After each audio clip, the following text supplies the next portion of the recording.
Bismillahirrahmanirrahim. Alhamdulillahirabbil alamin. Nahmaduhu wa nasta'inuhu wa nastaghfiruh.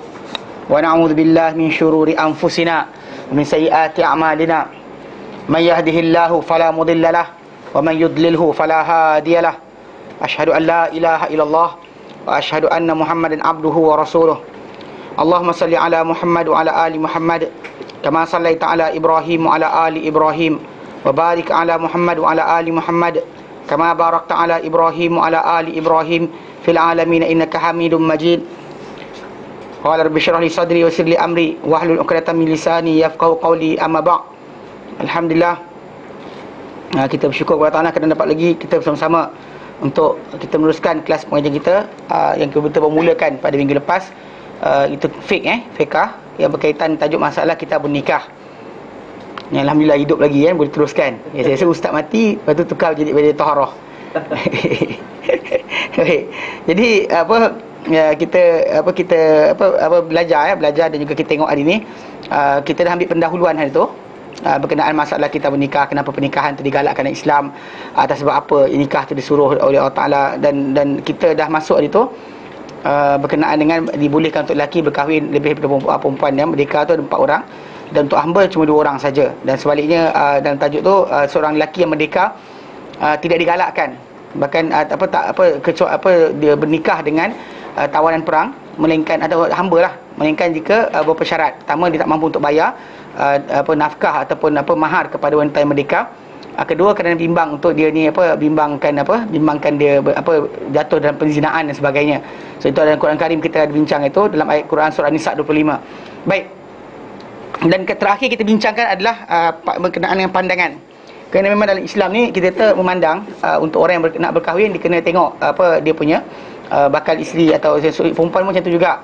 Tapi dalam tajuk ni kita lebih ditekan ke atas lelaki, mana dibolehkan untuk memandang pada wanita yang dia nak nikahi.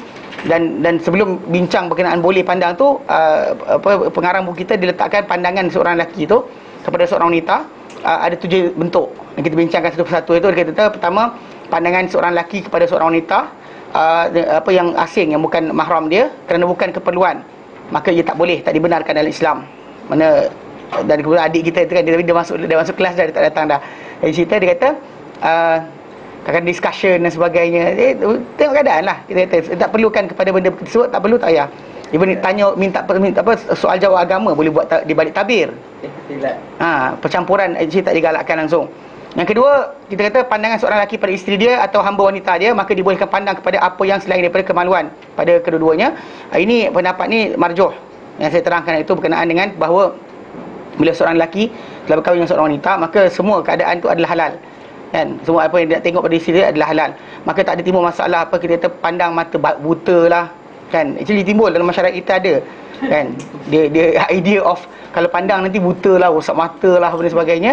Dan kalau isteri dia sendiri halal, tengok lah, tak ada masalah. Apa nak tengok. Okay.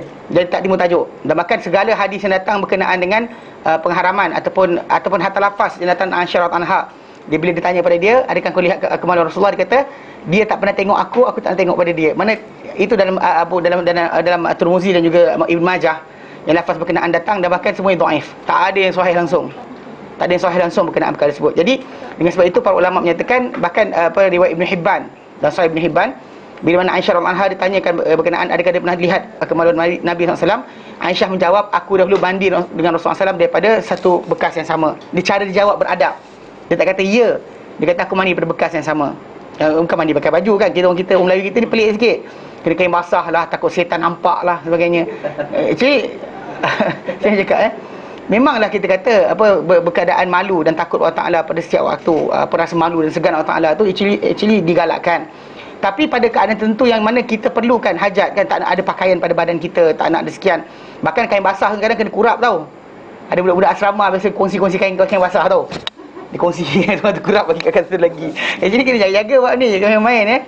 Ada orang kelakar, dia kena keringkan pun, tapi kadang-kadang kena musim hujan sini. Sharing around kan. Sharing is caring. Ambil kau. Lepas tu kawan tu dapat kurap, dia pun dapat kurap juga. Jadi benda macam ni kena jaga. Sedang Islam kita kata tak ada penggalakan benda tersebut. Bahkan memang kita di khayat ramai kena cover lah. Kadang kata orang tu dalam tandas sebagainya, tak ada hajat untuk dia cover. Tutup dia kena apa pasal imam nak pakai yang dia kotor dengan najis berkenaan. Jadi tak timbul tajuk. So jadi pembatasan pakaian, bahkan sebahagian ulama berdalilkan dengan hadis dalam Sahih Bukhari, Sahih Muslim, hadis berkenaan dengan Musa alaihissalam, bagaimana dia ni dahulu mandi, dia tak nak mandi dengan orang ramai. Orang ramai mandi bukit telanjang sama-sama, tak ada masalah. Dia mandi seorang-seorang. Tapi tiba-tiba batu buat lari baju dia. Dia lempang batu berkenaan. Dan sebenarnya Allah Ta'ala jadikan untuk hilangkan kata-kata orang ramai berkenaan dengan diorang kata Musa tak mandi dengan kita. Sebab diorang kata kulit tak elok lah. Seorang tu kata dia punya kemaluan dia tak betul dan sebagainya. Tapi bila nampak Musa lari, dia kata elok je, tak ada masalah. Tapi nak jadikan cerita, kisah Musa tadi digunakan oleh para ulama sebagai dalil bahawa kalau sekiranya seorang tu berada di tempat yang tersembunyi, tersorok daripada pandangan orang lain, maka tak mengapa dia tanggalkan pakaian dia. Itu kena faham betul konsep ni. Jadi kita kata masalah pakai kena pakai kain basahan dan sebagainya tak menjadi syarat. Ya, tapi kalau mandi kat sungai tu iyalah kan. Kau bergendam kat sungai tu macam berapa puteri guna ledang tu tak senonoh nama dia. Tahu dah orang lintas tepi jalan tu saja je mandi kat situ. Tak boleh, okey? Itu kena faham, mana tempat tertutup, bukan terbuka, Baik. Kemudian yang ketiga kita bincang itu adalah pandangan seorang lelaki kepada orang yang punya hubungan mahram dengan dia, mana haram kahwin dengan dia. Nanti kita bincang siapakah orang yang haram kahwin. Ataupun seorang hamba milikkan dia yang mutazawijah telah berkahwin. Maka boleh dilihat pada orang berkenaan selain daripada apa yang di antara pusat dan lutut. Mana antara tu saya tak tengok, tapi yang di kawasan lain macam kadang kakak datang menyusukan anak tak ada masalah. Tapi kita kata benda berkenaan elakkanlah tengok. Kalau tertengok tak menjadi masalah. Kalau saja tengok tenung tu masalah pula. Sakit jiwa nama dia. Okey? Maksudnya benda tu bukan menjadi satu benda kebiasaan. Okey. Dan kemudian yang keempat kita ambil itu adalah pandangan untuk demi kerana pernikahan. Jadi kita baca hadis yang panjang bagi Rasulullah SAW. Pertama pernah datang seorang wanita jumpa Rasulullah SAW. Dia kata, ya Rasulullah, aku serahkan diri aku kepada engkau. Maksudnya kau nikahi ataupun kau nikah aku dengan siapa yang kau tengok layak. Lalu bagi dia pandang di atas, pandang bawah, pandang atas, pandang bawah. Kemudian Nabi tunduk. Kemudian Nabi alihkan pandangan. So lepas tu bila Nabi alihkan pandangan, maka para ulama mengambil hukum dari situ. Pandangan Nabi ketika tengok atas bawah tu adalah untuk tengok, ya ke tidak aku rasa nak kahwin tak dengan dia. Maksudnya kena tengok, bukannya setakat orang kata apa, setakat orang kata apa, tak, dia tengok betul lah, tengok atas bawah. Lepas tu tak perlu hajat, alih tempat lain. Maka dan hadis Nabi yang banyak berkenaan dengan para sahabat yang bernikah atau meminang orang, yang Nabi kata tengok dahulu, tengok, kerana dia akan lebih kuat untuk memberikan pengekalan perkahwinan. Lepas orang tu dia tengok dan gembira nak kahwin dengan berkenaan, maka alhamdulillah benda tu boleh dijalankan. Tapi kena ingat, dalil untuk perkara ni bukan maksud dia anda kena skodeng. Ini pasal jadi kes. Asal lafaz hadis Nabi SAW yang kita ambil tu kan. Okey. Dalam muka 161 tu kan bawah tu kan, riwayat Imam Tirmizi hadis nombor 1187, iaitu hadis Hasan Mughirah bin Syu'bah radhiyallahu anhu, bahawa dia meminang seorang wanita. Lalu baginda berkata pada beliau, unzur ilaiha fa innaha ahra an yu'dama bainakuma. Pandanglah, tengoklah kepadanya, kerana ia adalah lebih kekal, lebih kuat untuk merasakan maksud dia rasa pengekalan di antara kamu berdua. Okey, mana jadi sayang dan sebagainya. Bahkan ada satu riwayat lain, itu Nabi kata dia kata tengoklah dia sehingga engkau rasa ada nak berkahwin dengan dia. Tapi yang Ibnu Hazm Az-Zahiri, dia baca hadis berkenaan dan dia fahamkan maksud apa, tengok skodeng-skodeng pun tak apa, mana tengok tempat lain pun tak, janji sampai rasa nak kahwin dengan wanita berkenaan. Tapi kita kata pendapat ni adalah marjuh, kerana macam kita bincangkan bila Nabi kata suruh tengok, maksudnya dibawa kepada muka dan juga dua tapak tangan, yang mana tiada hajat untuk lihat yang lain, selain daripada bahagian berkenaan. Mana orang tu akan mulia, mula kita menghadap orang adalah muka dia, bukan belakang kepala dia. Kita tengok orang tu muka dia tak lagi tengok muka orang berkenaan, kita rasa happy tengok muka dia. Dan itulah orang yang kita patut nak kahwin ke tidak. Kalau dia kata tengok-tengok macam kan, rasa macam menyampah je, tak payah, sudah. Okey, faham okey, baik, sambung. Okey, baik. Berkata pengarang kita rahimahullah, wal khamisu, dan yang kelima pandangan yang kelima daripada seorang lelaki kepada wanita. Ini kena ingat juga, kita bincangkan lelaki pandang wanita, tapi wanita pun kena pandang lelaki juga, pun ada limitation dia. Bukan maksud dia ini untuk lelaki je. Tak, pasal Allah Ta'ala sebut dalam Quran dalam surah An-Nur ayat yang ke-31, kan permulaan ayat tersebut berbunyi dengan waqul lil mu'minat, dan katakanlah hai Muhammad kepada wanita-wanita beriman, yaghdun min absarihin, dalam mereka tundukkan pandangan mereka, wa yahfazna furujahna, mereka melihara kemaluan mereka. Maksud dia orang pun kena tunduk pandangan. Lelaki pada ayat 30, perempuan ayat 31. Cuma ada tambahan pada wanita tadi, dia kena sorokkan apa yang patut sorok. Kita dah bincang hari tu kan, mana orang-orang yang patut dia tak patut tunjukkan perhiasan kecantikan dia kena sembunyikan. Mana kepada bapa dia, suami dia dan sebagainya tak apa, tak masalah. Tapi kalau yang lain-lain tak boleh. Tapi dari asas pertama, tunduk pandangan dua-dua kena. Lelaki tunduk pandangan, perempuan juga kena tunduk pandangan. Bukan lelaki tak boleh, tak boleh tengok, haram. Perempuan tak ada kisah. Kan lelaki tunjuk perut pun dia tengok juga. Kan tak boleh. Kan tengok cerita Houston ke kan, bila Syahrukh Khan buka baju ke, jangan tengok. Kan? Benda berkenaan. Ini masalah. Kalau dalam masyarakat kita ni dia lelaki kena, perempuan tak kena. Double standard. Tak, Al-Quran kata dua-dua sekali. Both. Cuma lelaki ni kan dia lebih mulut dia jahat sikit. Bila pandang tu, dia situ. Perempuan tak komen, tapi mulut dia tak bercakap, tapi ialah mata dia gatal juga tengok. Baik. Jadi kena tundukkan pandangan, jangan pandang, Jadi itu sebab kenapa dalam perkara ni kita kata seorang tu pandangan mata tadi dijaga. Mana ada, kita ada 7 benda. The first kita dah minta 1 2 3 4 sampai ke 4 kita dah ambil. Yang kelima adalah an-nazaru lil mudawah. Pandangan seseorang itu untuk perubatan, mengubat. Fayajuzu ila mawadi'il lati, maka dibolehkan pandangan macam ni ila mawadi'il lati, kepada tempat-tempat yang yahtaju ilaiha, yang dia perlukan kepadanya. Tempat-tempat dia perlukan, maka tak mengapa untuk dia melihat. Kenapa? Tengok nota kaki nombor bawah, nombor 1. Rawa Muslimun, telah meriwayatkan Muslim, hadis nombor 2206.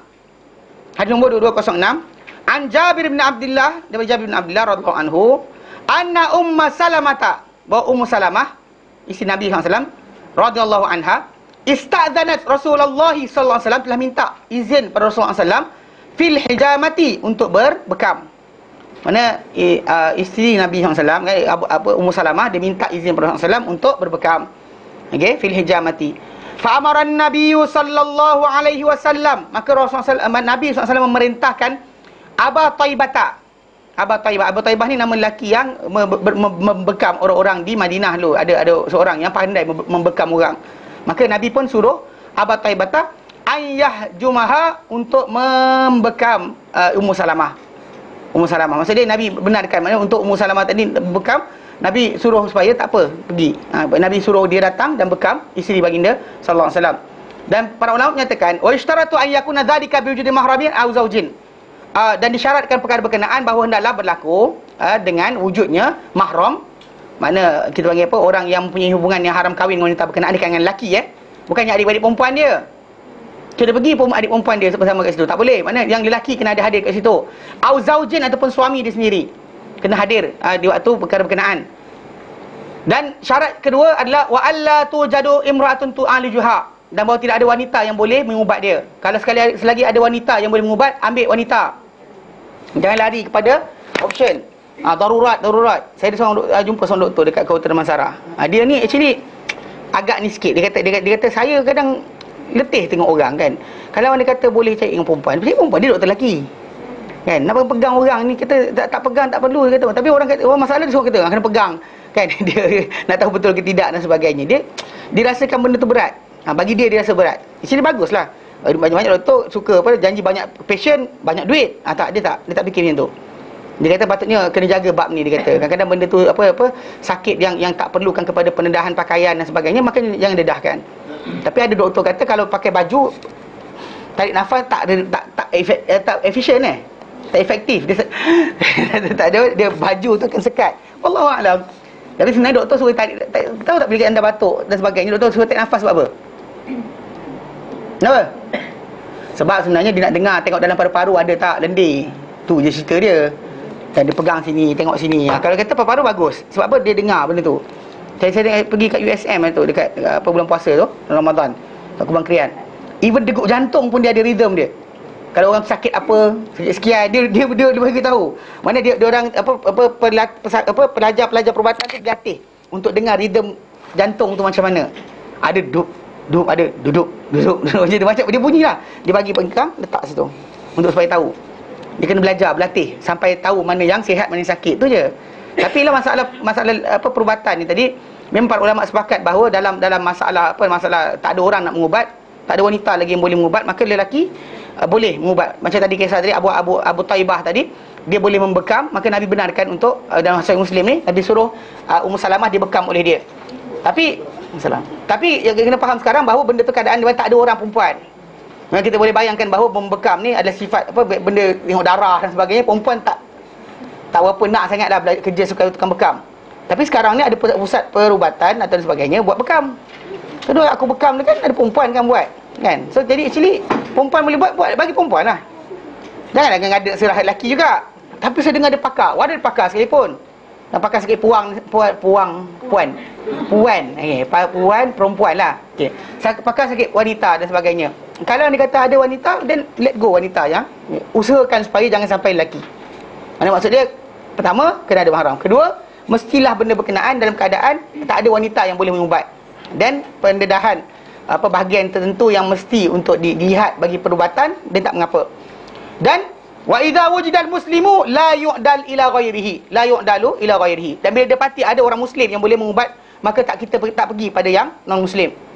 Ini pasal masalah kepercayaan dan sebagainya. Kerana kadang-kadang ada perkara-perkara tertentu dalam perkara ni kita pasal kita bagi umat Islam ni kita dapati atau kita lihat macam Al-Quran nyatakan al-mu'minuna wal mu'minat ba'duhum awliya'u ba'd. Mana orang beriman lelaki dan orang beriman wanita, sebahagian mereka ada pelindung sebahagian lain. Mana sama sendiri ni orang beriman didahulukan ke atas orang lain dalam masalah perlindungan, pertahanan dan sebagainya. Jangan pergi kepada yang lain dahulu. Ini bukan masalah sentimen ataupun diskriminasi, kepuakan. Tak, memang dalam Islam kita dahulukan Muslim dahulu, kan? Asabiah. Ini bukan asabiah ni kebangsaan. Kalau tengok orang bukan Islam, orang Islam yang bukan Melayu, tak nak pandang, tak boleh. Jangan pandang, dia bukan masalah bangsa, dia masalah agama. Mana as long as orang berkenaan telah Muslim dan sebagainya, maka dia adalah saudara kita se-Islam. Walaupun dia bukan lahir sebagai seorang Muslim, walaupun bapak dulu, atuk dulu seorang Sami dan sebagainya, still dia merupakan orang terbaik berbanding dengan adik-beradik kita yang mungkin tak senonoh perangai ataupun suka buat benda-benda syirik dan sebagainya. Yang itu lebih diutamakan. Faham? Mana asas pertama bukan darah. Asas pertama adalah masalah akidah. Jadi sebab itu kita kata dalam perubatan dan sebagainya, didahulukan Muslim dahulu. Doktor Muslim, cari Muslim dahulu. Dan biar pun kata ini the best doktor, tengok dulu kan, kalau betul tu tak ada, dan cari. Dan kalau dia kata ada doktor wanita dan sebagainya, maka cari doktor wanita. Kalau ada yang Muslim dan kafir, dahulukan Muslim dahulu. Kan, ambil orang Islam sebagai pasal kita kepercayaan Muslim kepada Muslim yang lain adalah lebih besar. Okey, al-mu'minu idza qala sadaq. Bila dia bercakap dia benar. Wa idza qila, bila dia cakap pada dia orang mukmin yang lain, yusaddaq, dia akan percaya. Kita punya agreement kita macam tu di antara Muslim dengan Muslim yang lain yang dituntut dalam Islam, yang kita kedepankan perkara tersebut. Jadi melihat dalam keadaan kepada wanita, atau sebabnya wanita lihat pada lelaki lah pada tempat yang tak sepatutnya, kalau dalam perubatan dibenarkan dengan syarat-syarat yang disebut tadi. Dengan syarat-syarat yang disebut tadi. Tak boleh dengan keadaan yang lain. Macam kita kata contoh macam dalam perubatan ni, kalau dia kata hadir mahram pun masalah juga. Kalau dia kata perlu kepada pemeriksaan kawasan-kawasan tertentu, banyak jadi kes yang doktor-doktor pergi raba dan sebagainya, tak senonoh. Benda-benda berkenaan tak kira lelaki ke wanita sama je. Mana dalam perkara tersebut perlu hadir orang yang mahram bagi sakit berkenaan. Faham tak boleh kata tidak, pasal benda tu adalah di antara jaminan. Ni kadang-kadang pasal tak ada siapa nak protect dia, maka orang pihak satu lagi akan ambil tindakan ataupun melampau ke atas orang berkenaan. Jadi kehadiran mahram tu penting. Jangan suami kata kan sebelum kahwin tu pergi nak ikut masuk dalam, mana pergi nak ikut. Tapi bila dah kahwin tu, you masuk dululah, I duduk sini. Dia pegang handphone dia. Kan tahu dah doktor tu lelaki, dia pergi tok dia sibuk. Kan? Main handphone. Bini dia masuk dalam tu, berduaan dengan doktor. Jangan buat macam tu. Tak dibenarkan Islam. Dia semua kadang hilang juga kejap. Still jaga. Masuklah dalam. Apa masalah dia? Dengarlah apa sakit bini. Kan dulu pergi nak tahu pakai baju apa. Kan? Senang sangat sebelum kahwin pergi nak tahu every aspect. Telinga awak capang ke tidak? Jari awak saiz apa? Lepas dah kahwin, you pergilah sendiri, I tengok sini. Mana boleh macam tu? Kan? That's the point, tak boleh. Belajar untuk sayang sampai mati. Ini terkadang bila itu masalah kita kata nak sayang separuh jalan kan. Tu expectation kita cerita, expectation sebelum perkahwinan. Tengah syaitan tengah tak halal. Syaitan highlight kan, tak apa, pergi mana, tak apa kan, tak ada orang terjaga dia, you kena jaga dia. Syaitan cakap, you pergilah kat sana, tolong temankan dia. Nanti siapa lagi nak temankan dia kalau bukan you, kan kawasan tu sunyi, bla bla bla bla. Syaitan bagi reason. Tapi bila time masuk dalam klinik tadi, kan doktor tak kira, kita bukan tak percaya doktor. Bomoh pun sama, ustaz ke sama je. Kan? Bomoh lagi bahaya. Bomoh lagi bahaya. Tak boleh. Mana kena ada penjagaan protektif. Seorang muslim yaghar. Muslim ni sifat dia ada protektif. Mana kalau anak dia ke, isteri dia ke, adik-beradik dia ke, dia ada sifat protektif. Dia bukan macam biarkan, tak ada sifat cemburu. Tak boleh. Tu kita kata macam tadilah, macam kalau dia kata orang kan dia nampak kakak dia kacau, dia apa rasa dia? Dia bukan duduk diam aja. Itu muslim bukan macam tu. So muslim dia yaghar, dia ada sifat ghirah. Bukan gairah. Ghirah maksud dia sifat cemburu, protektif. Macam ni lah. Ini akak punya kan? Akak punya. Saya ambil kan? Ambil pen. Saya cucuk lah. Saya congkel. Akak tengok macam mana? Akak cakap, apa hal ustaz? Kan barang aku dia buat macam tu. Kan saya conteng. Tarik sini, saya cucuk situ. Bila saya buat macam tu, akak rasa apa? Perasaan itu patut ada ketika mana adik-beradik kita atau anak kita atau isteri kita yang wanita, yang kumpulan wanita daripada keluarga kita dipegang-pegang oleh orang tu, kita ada sifat macam tu, tahu tak? Itu sifat yang Nabi kata orang mukmin ni ada sifat cemburu. Bukan maksud dia kena jagalah. Tu bang Nabi saya kata tadi. You masuklah. Dia main Angry Bird. Kan atau dia main ni lah, main apa? Sekarang apa Candy Crush gelak. Siapa gelak tu tahu lah tu. Okay, dia main kan. Ada orang saya kenal. Dia main sampai level 300 lebih. Oh biar benar kata. Tak ada kerja lain. Dia jumpa saya, dia kata apa? 300 lebih dah. Surah apa? Baca surah Al-Quran, khatam. Tak dia marah dia. Tapi lah buat lawak betul lah. Kadang-kadang kita nak ingatkan orang kena buat lawyer buruk juga. Kan? Dia bangga pun dapat level tinggi kan. Apa? Sampai surah mana? Sampai surah mana saya tanya. Quran dah. Bagus.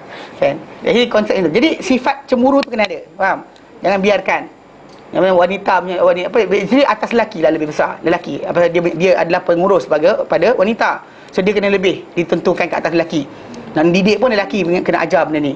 Mana isteri dia sebagainya sampai dia lepak-lepak macam tu tak boleh. Kena ada keadaan tadi. Kalau doktor tu wanita tak ada masalah. Betul doktor tu lelaki dan kena hadir. Jangan biarkan isteri kita kan dia masuk dalam tempat macam tu, orang tu pegang, orang tu sekian, jangan. Okey, tak boleh. Tak dibenarkan.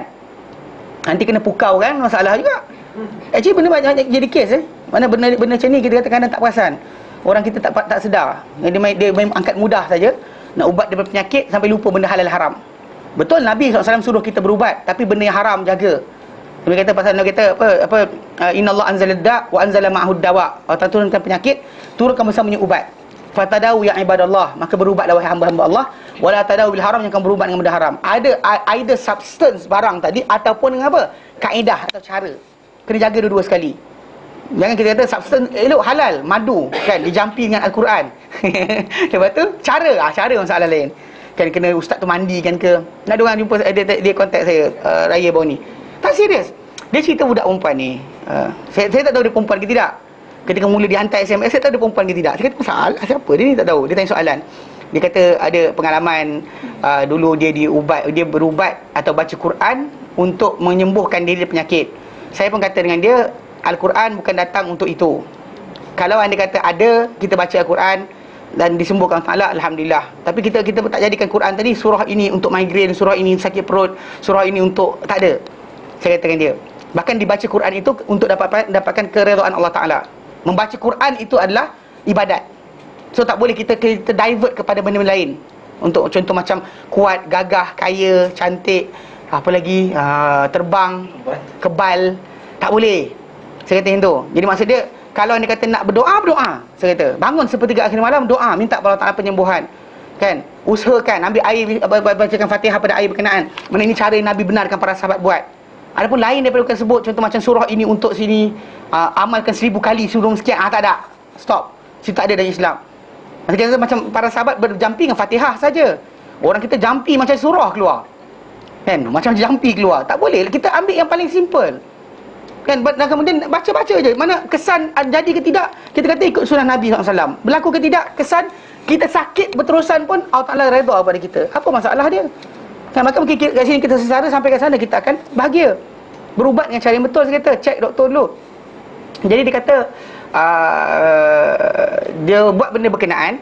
Yang ustaz tu kata, mula tu dia rasa macam ada saka. Lepas tu bila ustaz tu bagi dia mula rasa dalam badan dia ada macam ketumbuhan. Okay. Lepas tu dia pindah sekolah ke, tak tahulah dia mengajar tempat lain ke, dia jumpa seorang lagi ustaz baru pula. Dia ada ustaz ni kata penyakit yang dia kena tu kerana dia amalkan ayat-ayat tadi. Adakah betul macam tu? Saya kata mana pula Al-Quran datangkan dengan penyakit?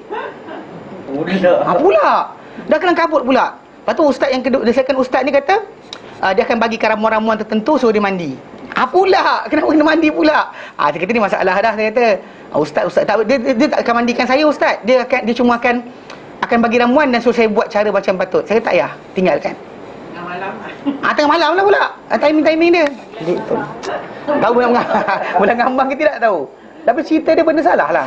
Kan? Saya kata dengan dia kalau nakkan penyembuhan, minta. Ada timing dia ketika nak buka puasa, minta. Kan minta. Pasal doa itu lain. Dan sistem jampi-jampi air dipanggil jampi. Ruqyah, dia tak dipanggil Tibbun Nabawi. Tibbun Nabawi mana perubatan Islam, perubatan tak. Yang datang dalam bentuk jampi ni jampi dipanggil. Bukannya perubatan dipanggil, jampi. Ya. Yang Darul Syifa tu sama saja, walau Darul Syifa sekalipun. Sakit ni dia bagi ayat. Walau Darul Syifa. Walau Darul Syifa. Saya minta maaf, saya cakap bukan saya nak belagak. Ada orang kata macam ustaz ni biar benar, tolak Darul Syifa. Darul Syifa bukannya Nabi. Faham tak? Dia ada kolom ustaz. Tu yang lewat. Saya tahu tak, pasal manusia Malaysia desperate. Siapa kata tak desperate? Kejap, saya tunjuk ni ya, siapa? Okey, ya ada. Ya ke? Tak. Ini rancangan best saya kata. Okey. Kalau anda kata Tuan Haji dia kata benda tu kan, Darul Syifa. Ini kat Perak ni. Orang Perak kena terjawab ni. Dia dapat satu program. Mana dekat Misi Nusantara dia ada buat kerja, buang saka dan sebagainya. Dia tayangkan video dan sebagainya lah, macam cara dia buat. Tapi yang best ni tadi, muka surat yang saya buka je kan, khadam. Dia jual khadam. Orang iringan. Dalam kurungan RM150. Tahu? Yelah. Dia jual lah Tuan Haji nak. Yang bestnya, Jual jin tu. Itu macam we accept credit card. PayPal pun ada tak? Bawah ni PayPal pun ada. macam ni berbuat bisnes. Kata je kan? Dia ada. Itulah kes dia. Ada kes dia. Okey. Dia kata jin, dia khadam kan. Dia kata assalamualaikum, bila sebut khadam berarti nama menggambarkan sebagaimana anda telah fahami lagi itulah. Okey. Dia try lah nak bagikan reason. Dia kata apa kalau minta tolong dengan khadam cari jaga keselamatan rumah sama macam minta tolong dengan polis. Siapa kata sama? Pasal kita bila jumpa dengan orang yang bagi tahu kita apa jadi masa depan atau cari barang hilang, Nabi kata orang telah kufur dengan apa itu daripada Muhammad. Tapi beza dia apa? Beza satu je. Okey, ni polis manusia. Ni bomoh lah. Manusia juga. Belakang polis yang lain. Belakang bomoh siapa? Kalau Nabi kata man ata arrafan, barang siapa datang jumpa arraf, tukang cari barang hilang, au kahina, atau tukang telik, fasa'alahu, dia tanya orang berkenaan, fasaddaqahu meyakun, dia percaya apa orang cakap, faqad dia dua riwayat. Satu riwayat dalam Muslim, la tuqbal salatahu arba'ina yawman, tak diterima solat dia 40 hari. Dalam Abu Daud, faqad kafara bima nuzila ala Muhammadin, dia telah kufur apa daripada Muhammad. Ini dia buat lawak ni, tapi kelakarnya harga. Okey, dia ada khadam pemerah rezeki, khadam penjaga dinding diri, khadam pemanis pemikat, khadam penggerun, khadam persilatan. Yang best sekali, khadam guru agama. Khadam guru agama membimbing anda dalam hal-hal keagamaan. Contoh, mengingatkan anda waktu solat, kejut waktu subuh, menghalang anda daripada melakukan perkara-perkara yang boleh membuat kerosakan seperti perjudian dan maksiat yang lain. Seriously kan? Siapa tak nak beli? Tak, kalau dia kata kerajaan Malaysia ada duit, bayar daripada diorang supaya apa? Letakkan khadam guru agama. Tahu? Supaya semua orang takut Tuhan. Kan mudah macam tu. Jumlah orang iringan satu, fungsi 150. Jadi kalau satu orang khadam 6 fungsi, 6 tadi ada. Maka 350. Ada combo. Patut dia ada. Patut tambahan sikit. Dia ada kod SMS. Kena SMS kan nama ni. SMS. SMS contohnya kan. SMS kan tadi macam mana? Dia kata kod total berapa ringgit, banker apa kita gunakan, tarikh, alamat, dan SMS ke 019 54 0010. Kau buat online je pun boleh? Ya, lepas tu nanti sediakan pula sejadah dan nanti khadam tu datang. Diangkat. Inna lillahi wa... Kalau anda kata macam ni tu Haji, ini Sesuatu ni. okey. Nak cerita kan? Ada orang beli. Kau takkan buat. Okey. Kalau itu menunjukkan desperate-nya masyarakat kita. Kita sebenarnya kena faham.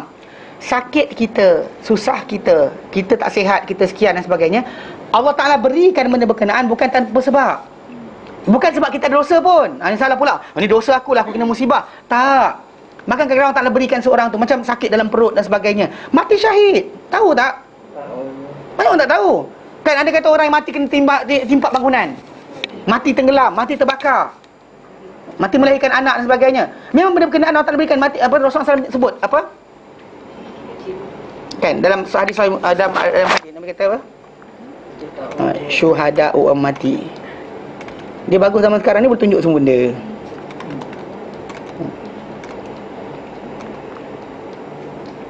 Okey, ini Sahih Muslim ni. Nabi kata, an Abi Hurairah Abu Hurairah kata, an Abi Hurairah daripada Abu Hurairah anhu, qala berkata Abu Hurairah, qala Rasulullah SAW dalam sabda Rasulullah SAW, ma ta'udduna syahida fikum. Nabi kata kepada para sahabat, apakah yang kamu kira sebagai orang syahid di kalangan kamu? Apakah kamu kira sebagai orang syahid dengan kamu? Qalu, mereka berkata, ya Rasulullah, wahai Rasulullah, man qutila fi sabilillah fa huwa syahid. Siapa dibunuh di jalan Allah Taala maka dialah syahid. Qala, baginda bersabda, inna syuhada ummati idzan laqalil. Sesungguhnya orang mati syahid di kalangan umatku, kalau macam tu yang kamu faham, nescaya mereka adalah sedikit. Qalu famanhum ya Rasulullah. Jadi dikata ya Rasulullah, siapakah mereka yang dikatakan mati syahid ni, orang yang syahid ni? Qala, Nabi kata, man qutila fi sabilillah fa huwa syahid. Barang siapa mati dibunuh dibunuh di jalan Allah Taala maka dia syahid. Wa man mata fi sabilillah fa huwa syahid. Barang siapa mati di jalan Allah Taala, mana bukan dalam peperangan, dia mati on the way, macam belajar dan sebagainya, fa huwa syahid, maka dia syahid. Wa man mata fi ta'un, barang siapa mati kerana penyakit, wabak penyakit.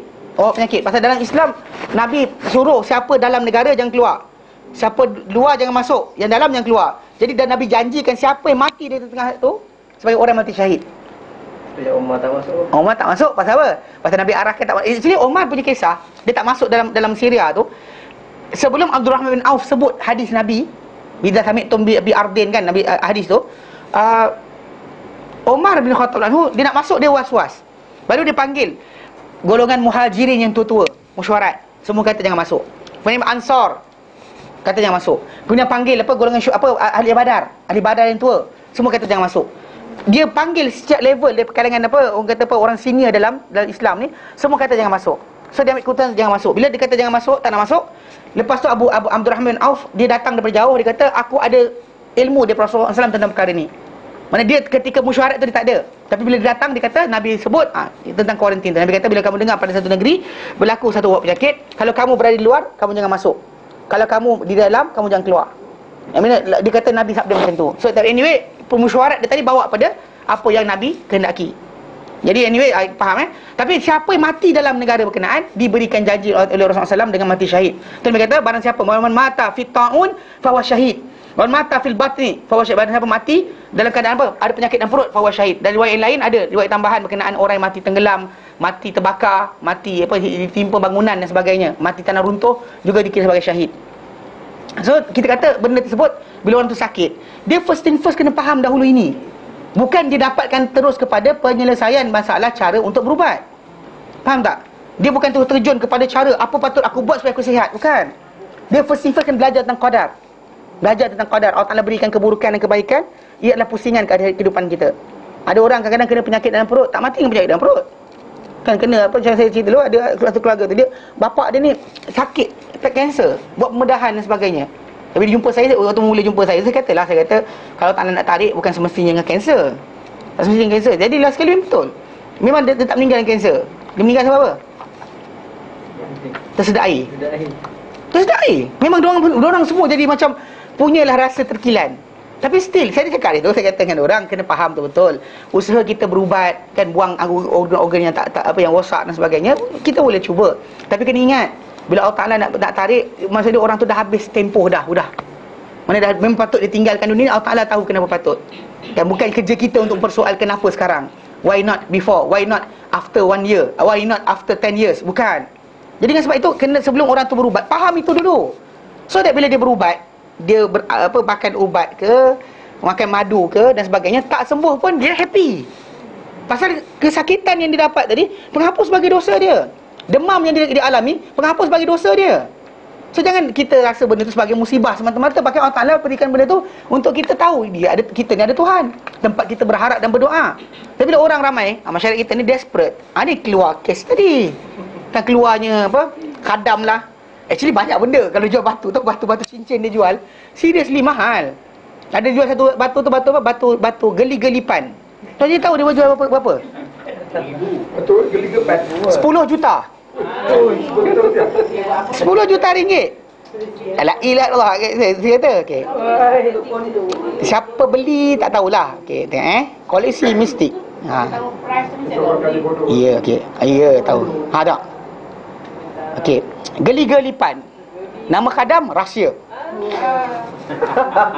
Dia tak reti nak pun nama Keindahan tekan sini. Akan diberitahu okey, penjagaan, cara nak jaga diberitahu melalui telefon. Kod geli-gelipan. Harga 10 juta. Mana? Kalau kosong tambah lain. Juta tu JUTA. Nak saya nak bertayap macam mana? Takkan tersasul juta. Mana ada tersasul juta? La ilah RM depan tu saya nampak tu? Dia dapat jual satu kadam je dah cukup. Itulah masalah dia kan. Itu kaki judi je. Ya, kaki judi kan. Untuk cari benda-benda berkenaan kaki judi. Dia tadi kata tak bagi tahu rahsia. Siapa tahulah. Kalau bawa keliling tu mesti menang je lah. Itu masalah dia. Tapi itulah kita kata nak pergi mana? Kan? Kadang-kadang untuk menang judi. Orang yang tahu. Siapa yang tahu. Tapi dia kata rahsia. Dia kata rahsia. Ni garuk je. Tapi tu aja bayangkan kalau macam ni penyebangang pun orang boleh beli. Apa lagi kalau yang pakai kopiah? Pakai selempang. Auzubillah, pegang tasbih. Tak serius ni masa dia kalau dia kepercayaan, itu lagi dahsyat. Sebab kenapa saya kata bila saya tegur budak tu, saya kata pembacaan Al-Quran untuk ini actually ada kisah Dr. Arifi. Kan Muhammad Arifi kan? Dia cerita, saya rasa cerita dah kisah ni. Dia kisah kawan dia doktor di Saudi Arabia, dapat pesakit dapat tu budak umur 2 tahun. Budak sakit 2 tahun ni mula-mula sama masuk dalam hospital tu, punca mula dia masuk sebab infection pada pernafasan dia. So doktor usahakan untuk sekian-sekian dan sebagainya. Lepas kena sakit berkenaan, dia budak tu terlantar. Doktor dapati sebelah budak tu ada seorang perempuan umur pertengahan kan, tengah baca Quran. Dan 30-an lebih lah. Orang Arab dia kahwin awal. Jadi doktor tu tengok, dia kata, perempuan ni siapa kan? Baca Quran tepi budak ni dan sebagainya. Budak tu sakit. Lepas 2-3 hari dan sebagainya, budak tu kena pula satu lagi infection dalam otak. Dia pun usaha, diorang buatlah pembedahan dan sebagainya. Mana lepas ini pindah kepala. Lepas kepala buah pinggang pula. Saya doktor nak kata dah budak ni tak ada harapan. So biasa normally doktor akan pergi jumpa pada keluarga, nak kata tak ada harapan kan. Saya jumpa perempuan ni, dia kata budak ni payah untuk sembuh dan sebagainya. Tapi perempuan tu kata apa? Allah Ta'ala akan sembuhkan insya-Allah. Allah Ta'ala akan sembuhkan insya-Allah. Dia terus baca Quran. Bila suami perempuan tu nak tanya duit doktor, jangan tanya. Dia kata suami jangan tanya. So dia sekat suami tak tanya. So doktor pening kepala, kata perempuan ni masalah ni. Dia pasal anak kalau dia ikut umur, ini bukan anak pertama dia, pasti mungkin ada 3-4 orang anak dia kata. Tapi dia perempuan duduk diam, tak ada kerja ke? Dia kata macam itulah. Duduk baca Quran je. Jadi berterusan perempuan duduk baca Quran tepi budak yang sakit tu sampailah 11 bulan. Lepas 11 bulan, budak tu sihat semula. Sihat. Keluar, discharge. Tapi doktor kata ketika discharge tu dia tak dapat jumpa. Okay. Bila lepas tahun, 2 tahun lepas tu, doktor tu dia tanya oleh seorang dari satu keluarga nak jumpa dia. Sekali bila jumpa, dia tengok ada budak umur 5 tahun, dia lompat kan. Tengok, lepas tu nampak perempuan tu pegang anak baru, anak kecil. Lepas tu dia pandang, dia kata pada wanita tu, dia kata, ni siapa? Dia kata anak itu anak yang sakit dulu. Lepas tu dia kata, sebenarnya aku nak tanya soalan. Dia kata, semuanya kau duduk tu, aku nak tahu, ini anak korang yang sakit ni, anak nombor apa? Okay. Perempuan tu kata apa? Perempuan tu kata, ketika doktor jumpa kami, anak yang sakit tu, itulah satu-satunya anak kami selepas kahwin 18 tahun. Okey, sekarang ni perempuan tu dia duduk depan tu kan, baca. Apa benda sebenarnya dia buat? Dia percaya Allah Ta'ala yang berikan dia anak lepas 19 tahun kahwin adalah Allah Ta'ala yang sama boleh ubat anak dia yang sakit. Tok-tok tak boleh ubat. Itu perasaan dia. Bukan masalah dia baca surah tertentu, tak. Dia baca Quran tu untuk tenangkan. Pasal dia baca ni, pasal dia kata dia rasa Allah Ta'ala je boleh sembuhkan budak ni. Duduk situ, duduk sampai budak tu sembuh. Itu sebab kita kata dari asasnya macam doa, tak ada masalah. You can pray, doa dalam bentuk apa? Solat dulu ke baru doa, puasa berdoa, tak ada masalah. Tunggu hari hujan berdoa, seperti akhir malam berdoa, silakan. Tapi bila kita kata limitkan pada ayat tertentu, surah tertentu, masalah saya kata. So budak ni dia sini jadi macam diwas-was kan, macam baca Quran untuk sekian dan sebagainya. So benda macam ni kita kata bahaya kan. Bila ustaz tu datang bagi suruh mandi dan sebagainya, saya kata ini ada masalah ni. Tapi ustaz dia kata dengan saya, tak, bukan dimandikan. Walau bukan dimandikan, saya kata. Walau bukan dimandikan, jangan ambil amalan pelik-pelik ni. Tinggalkan. Ada first thing first, saya kata tu tinggalkan. Mana ada apa bacaan Quran ke, bacaan apa zikir ke yang diberi oleh ustaz pertama atau ustaz kedua tu, saya kata yang buat langsung. Ambil hadis Nabi, tinggalkan amalan berkenaan. Actually that's the points pertama. Kalau orang tu tak nak kena gangguan syaitan dan sebagainya atau jin, jangan ambil amalan tertentu daripada orang tertentu yang kita kenal. Kalau dia kata Nabi SAW yang amalkan, kita tak ada masalah pasal itu adalah Rasulullah. Adapun yang orang lain ni kadang-kadang mentera bacaan dan juga zikir-zikir tertentu ni, dia bukannya associate kepada Allah Ta'ala, associate kepada benda-benda yang dia dijanjikan. Bahkan kadang-kadang itu syirik. Oh, dia kata ustaz mana boleh syirik? Saya bagi senario. Seorang kawan saya, dia nak belajar pememuhan. Dia kalau sebut nama tu kenal. Saya tak sebut nama lah, bukan orang sini, orang tempat lain. Dia nak belajar ilmu pememuhan dengan ustaz dia, mengubat orang. Tapi dia cerita dengan saya, ketika dia nak belajar tu ustaz tak nak ajar. Dan ustaz tu kata, kalau nak belajar juga, syarat pertama, sembahyang subuh berjemaah selama 40 hari. Sembahyang subuh berjemaah selama 40 hari. Soalan, ketika dia solat 40 hari tu, dia kata berialah dia jaga. Bahkan kalau dia tak solat subuh berjemaah, ustaz dia tahu. Soalan, ketika dia solat 40 hari tu, lillah ke? Lillah ke soalan? Lillah ke? Allah Ta'ala kah yang dikenaki dengan solat-solat berkenaan? Tak. Macam tu juga orang yang baca 70,000 Allahu Akbar lepas asar untuk kebal. Bukan lillah. Syirik. Dan bahkan dalam hadis Nabi kata apa? Allah Ta'ala kata, man amila amalan, siapa beramal satu amalan, asyraka fihi ghairi, dia sekutukan aku dalam amalan berkenaan selainku. Mana anything ataupun any faedah dan sebagainya. Yang bayangkan, tapi bukan berhala ustaz. Walau bukan berhala sekalipun, mana kita amalkan benda berkenaan. Kan dalam hadis Nabi SAW berkenaan dengan niat. Kan innamal a'malu binniyat, amalan hanya dikira dengan niat. Wa innamal likulli imri'in ma nawa. Hanya dapat pada seorang manusia ni apa yang dia niatkan. Siapa hijrah Allah Ta'ala dan Rasulnya, hijrah kepada Allah Ta'ala dan Rasulnya. Bila hijrahkan dunia, dia dapatlah apa dia nak. Tapi kepada Allah Ta'ala tidak ada nilai. Tidak ada nilai. Bahaya. Jadi kita kata macam tadi lah, macam amal zikir sekian, 70,000 dan sekian. Kadang-kadang associate berkenaan jin dengan cara macam tu. Syirik. Bahaya. Tapi orang kita suka ambil pelik-pelik macam ni. Udah, tinggalkan. Ngarut je. Dan perubatan, kita kata, balik hukum kita, perubatan tajuk dia boleh dilihat tapi pada keadaan tertentu, dan seorang lelaki atau suami atau abang, adik-beradik dan sebagainya, ketika bawa adik-beradik dia pergi ke klinik dan sebagainya, sila hadir bersama. Kalau doktor tu bukannya lelaki, bukannya perempuan. Kalau lelaki, maka hadir sama. Jangan tinggalkan macam tu. Anda kena menjadi seorang yang protektif. Dan itu sifat bagi orang yang beriman. Ya? Okey. Ya. Kalau konsep ni kan, yang Mesir dengan Syria kan, kita tak digunakan lawan lah di demonstrasi, tapi perasaan semua tengok orang kacau anak bini kita. Tak, actually yang masalah demonstrasi tadi kan, kita kata dalam peruntukan perlembagaan Malaysia ke, memang perhimpunan aman bagi menunjukkan kepada sokongan kita pada satu benda, tak dilarang dalam perlembagaan.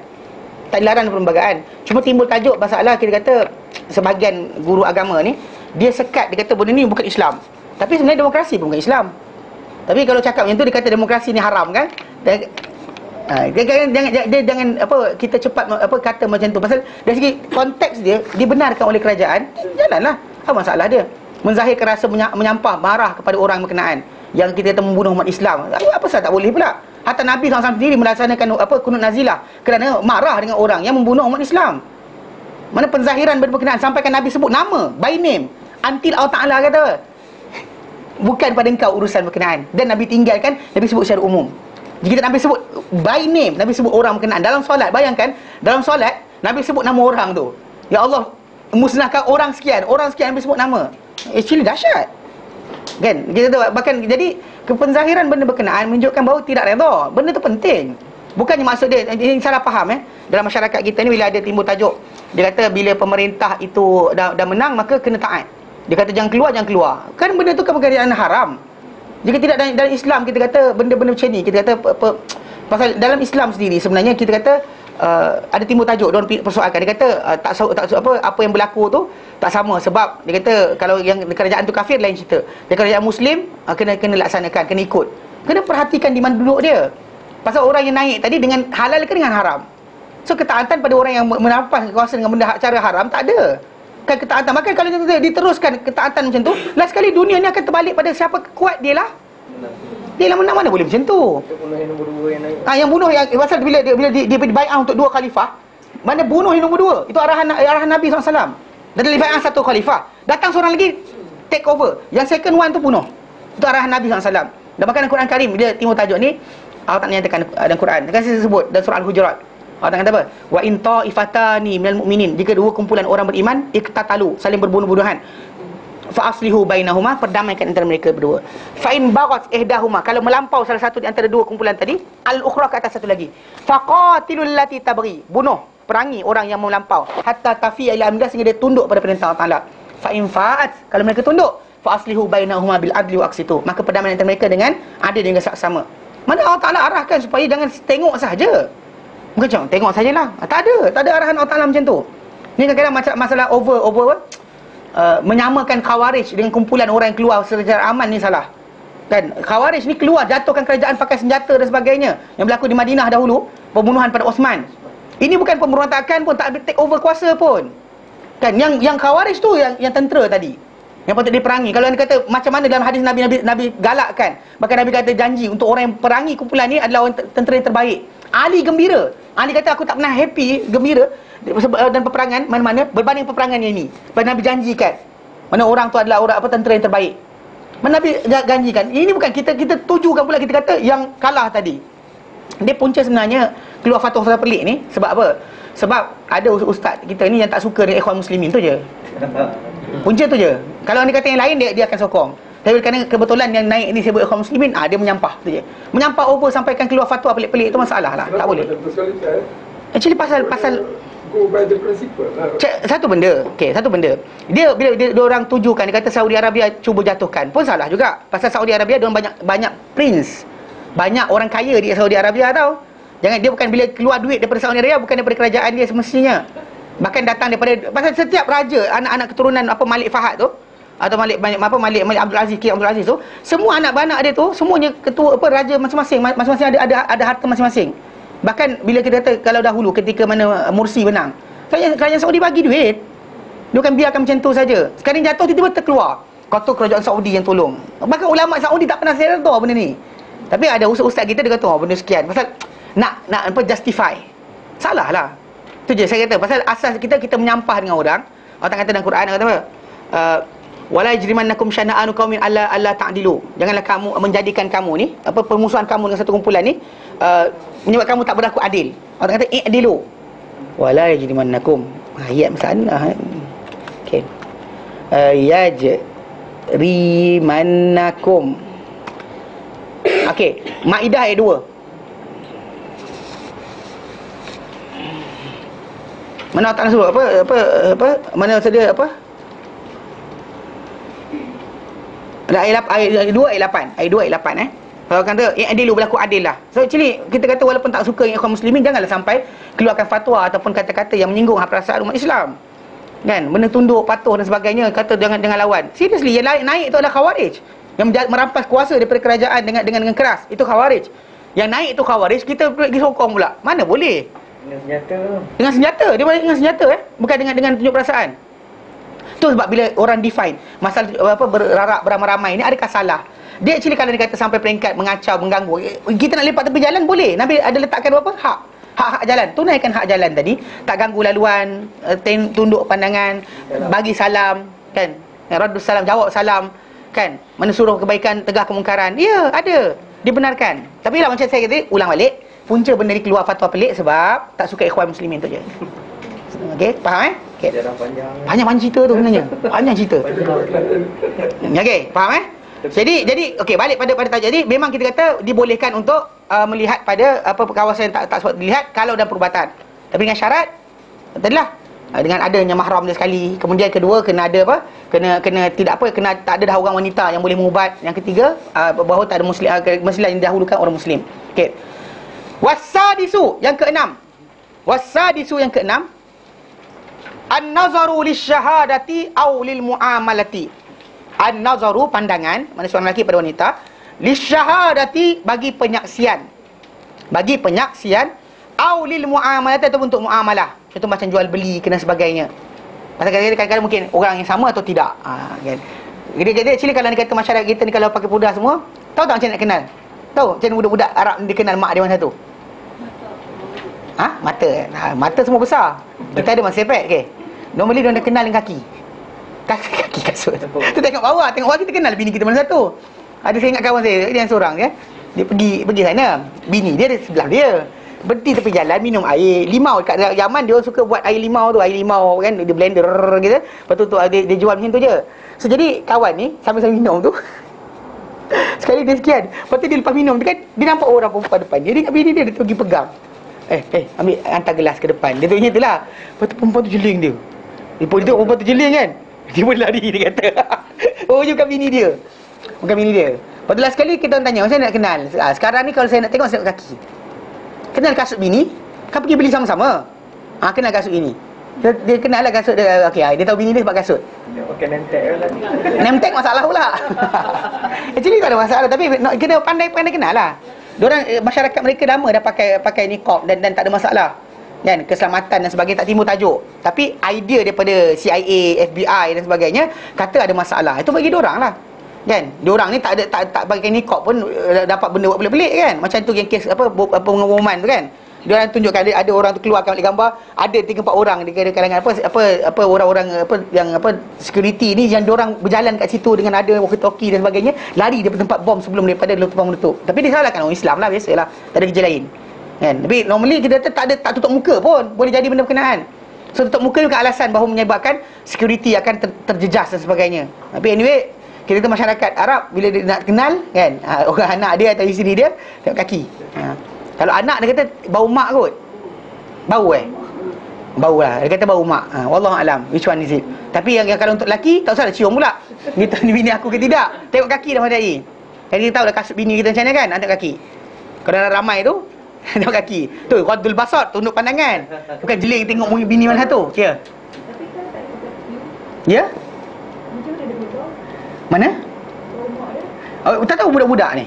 Dia kenal, anak kecil dia kenal. Dia kenal bau mak. Kita actually bau mak kita kan ada bau talkum, bau apa baby powder. Tengok mak tak suka pakai channel 5, channel 4. Dia mak tak pakai dia. Dia pakai apa channel tu time sebelum kahwin. Lepas dah kahwin tak dah pakai. Percayalah cakap saya. Kan? Tengoklah. Dia biasa normal macam tu. Pasal orang tu dia nak attract orang bila tengah marketing. Lepas marketing dah habis, tak buat dah kerja tu. Faham? Ini normally okey, memang kita tak makan minyak wangi untuk wanita tu tak digalakkan langsung. Bahkan Nabi kata azani faya zaniah. Mana wanita tu menzina. Zina bukan mesti dengan persetubuhan, bahkan mungkin dengan apa? Penglihatan, hiduan, pegangan tangan, pandangan mata, hati. Bahkan hati manusia boleh datang dengan dosa berzina. Yang sebab itu kita kata Islam ni suruh supaya lelaki atau wanita tundukkan pandangan. Jangan tengok pun. Jadi kalau tak penting jangan tengok. Bahaya. Baik. Okey, dia kata fa yajuzu an-nazaru ila al-wajhi wa khassah. Maka dibolehkan dalam perkara ini dan untuk muamalah dan juga penyaksian untuk apa? Pandang pada wajah saja. Nombor 2, tengok. Nanti ke bawah. Idza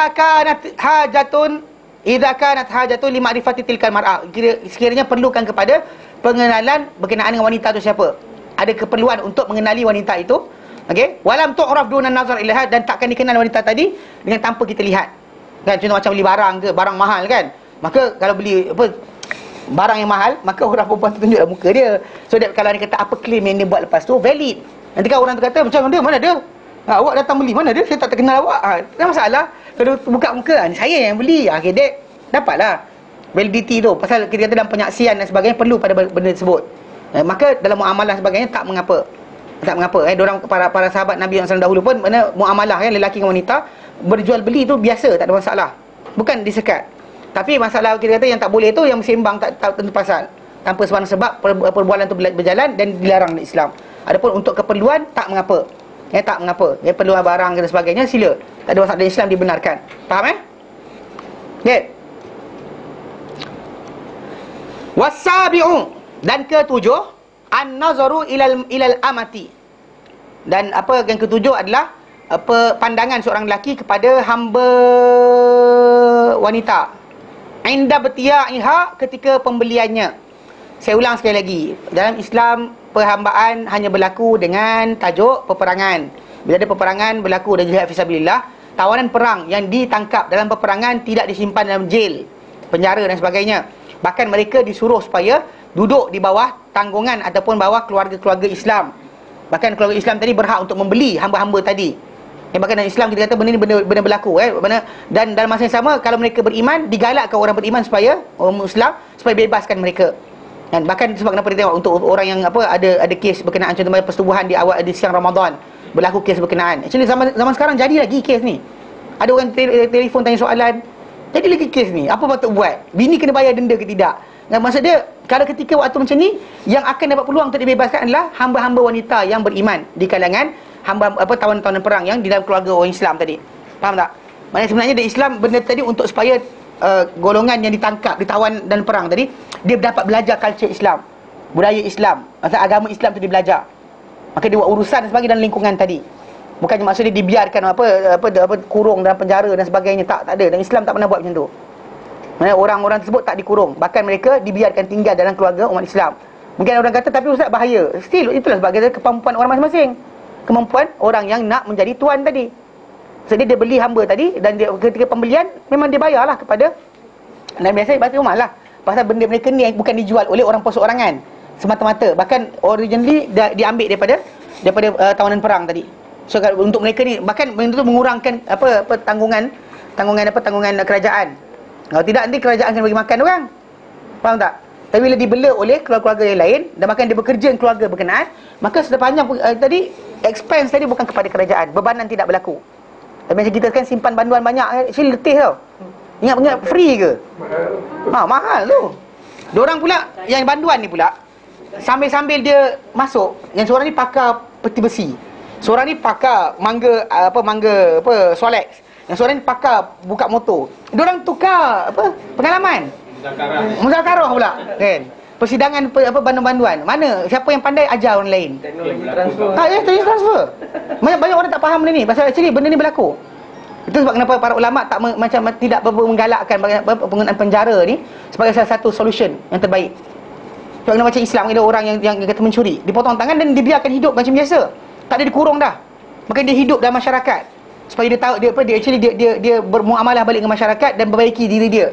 Bukan maksud dikurung kan, disekat dan sebagainya. Tak, let go. Bahkan dari cara Islam ni lebih baik daripada cara yang kafir ni.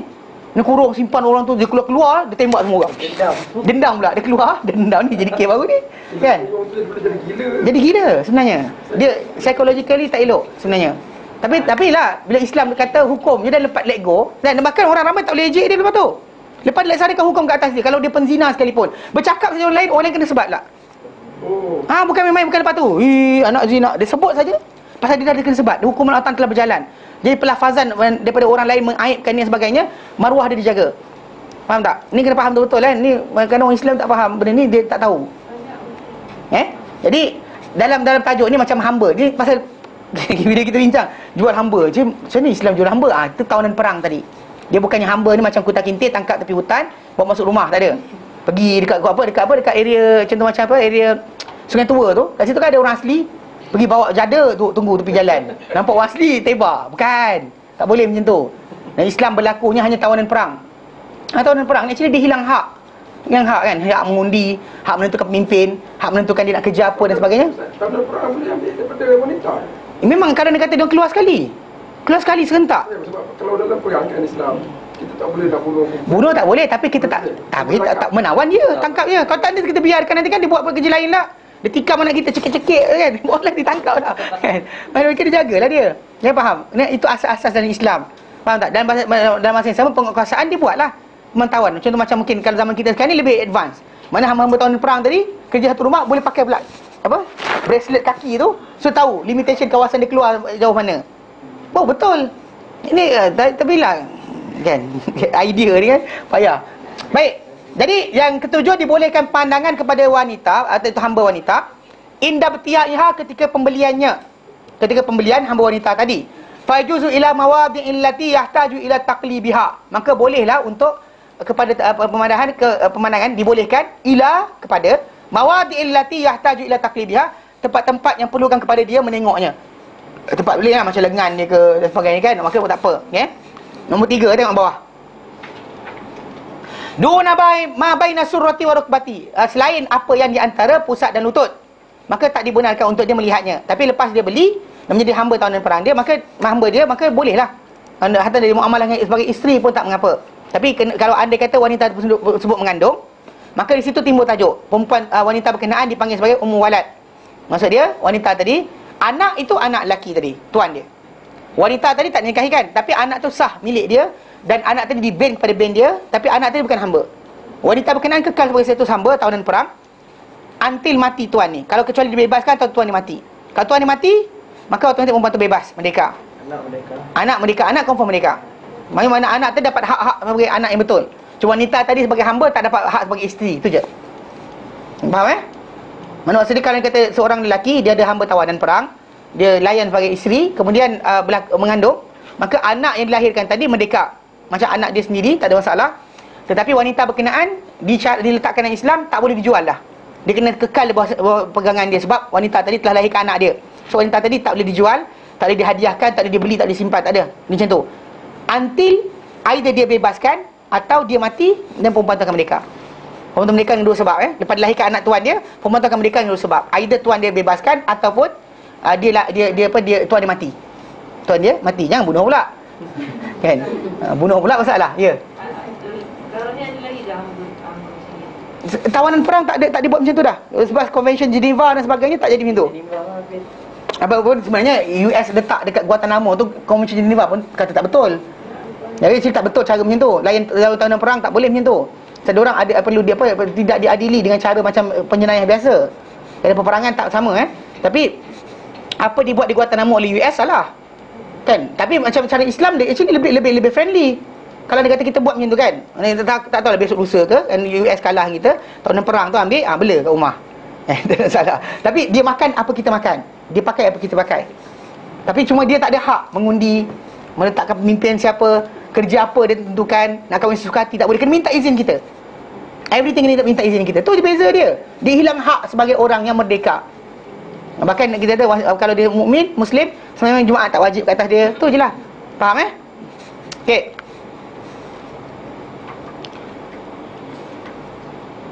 Baik, faslun. Fasal. Wala yasihu aqdun nikah. Wala yasihu aqdun nikah, dan tidak sah akad nikah.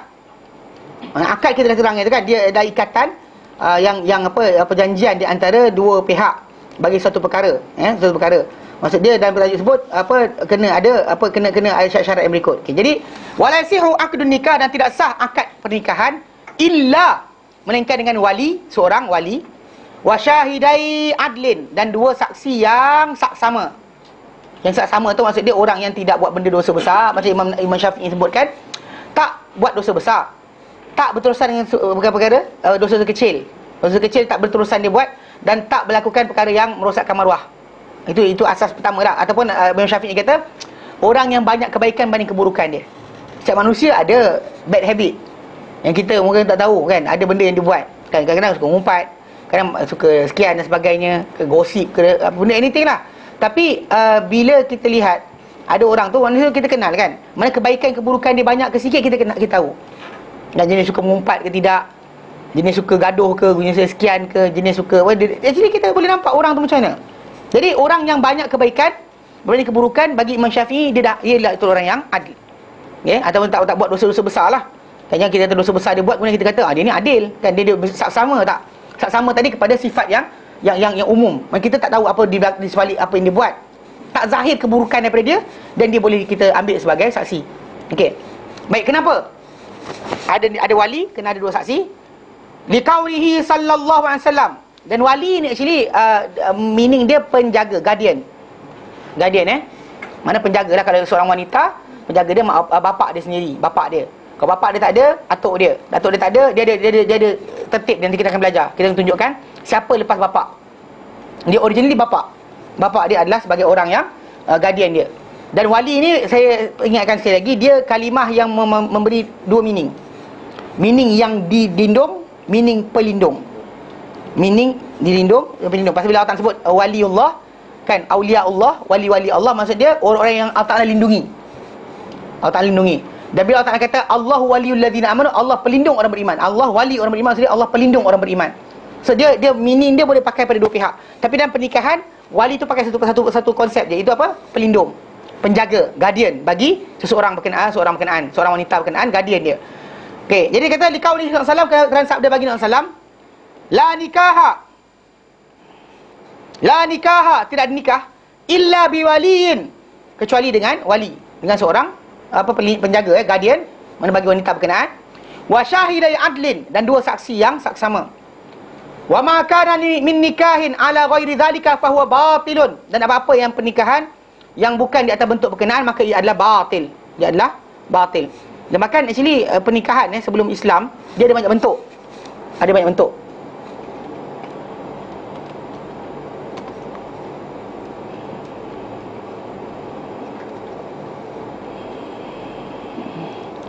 Contoh dia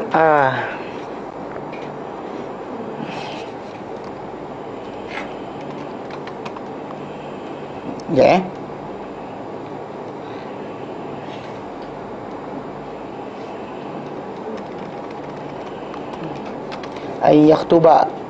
Dia actually pasal Aisyah radhiyallahu anha, dia ceritakan dengan panjang lebar berkenaan dengan nikah.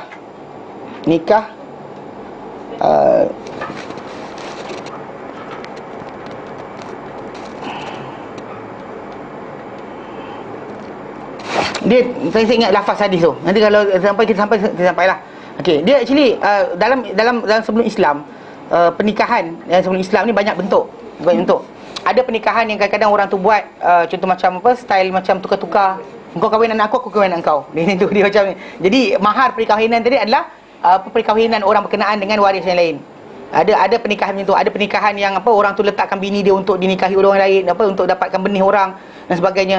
Semua nikah yang datang sebelum Islam tu batil, kecuali yang Aisyah kata, yang mana pernikahan di mana seorang lelaki pergi jumpa dengan wali wanita berkenaan, dia pinang, kemudian dia nikahi dengan izin wali tersebut.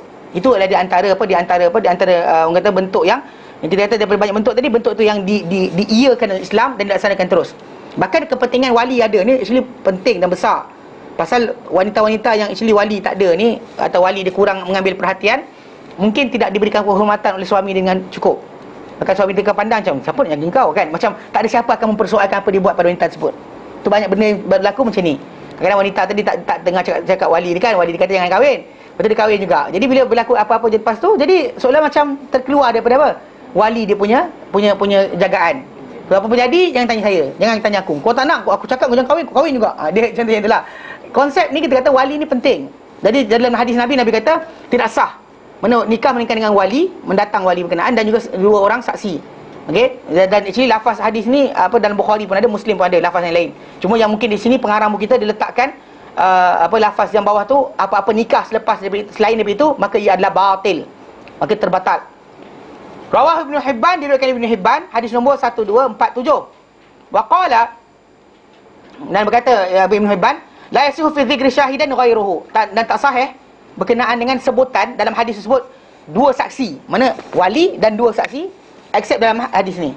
Yang lain-lain semua ada ilal, ada sikit rosak sini, ada perawi pelupa dan sebagainya. Di sini yang paling sahih. Dia kata dari riwayat lain, rawa Abu Daud, diriwayatkan Imam Abu Daud, hadis nombor 2085. Wa Tirmidzi, dan Tirmidzi hadis nombor 1101. An Abi Musa al-Asy'ari, daripada Abu Musa al-Asy'ari radhiyallahu anhu, semoga Allah terhadap beliau, beliau berkata, qala Rasulullah sallallahu alaihi wasallam, dalam sabda Rasulullah sallallahu alaihi wasallam, la nikaha illa biwali, tidak ada pernikahan melainkan dengan wali.